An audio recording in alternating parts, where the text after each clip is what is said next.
Welcome back po sa ating channel. Wow naman! Atasha Mulek ganap ng legit daw barkads, isa na rin sa mga hosts ng EAT ng TV5, reaksyon ng TVJ Alamin. Ipinakilala na si Atasha Mulak, anak ni Aga Mulak at Charlene Gonzalez, bilang pinakabagong host ng noontime program na EAT.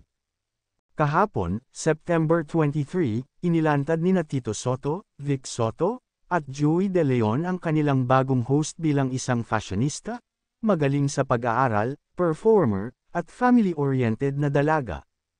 Isang mainit na dance number naman ang inihanda ni Atasha para sa mga dabarkad sa kanyang unang araw bilang parte ng EAT. Lubos naman ang pasasalamat ng dalaga sa mainit na pagtanggap sa kanya ng bago niyang pamilya. Gusto ko lang sabihin na magandang tanghali sa inyong lahat.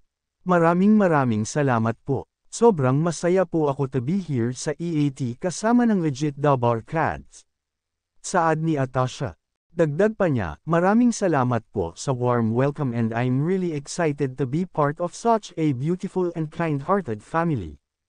Si Atasha ang magsisilbing anak ni Papa Ethan at Mama Josie na apo ni Lola Belen at kapatid ni Ellen. Sila ang mga AI characters ng noontime program. Maging sa official Instagram ng TVJ ay inilantad nila ang newest member na makikipagkulitin tuwing pananghalian.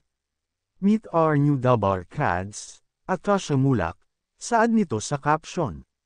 Bago pa maging parte ng EAT, ay marami na ang humahanga sa dalaga dahil sa angkin nitong ganda at talino.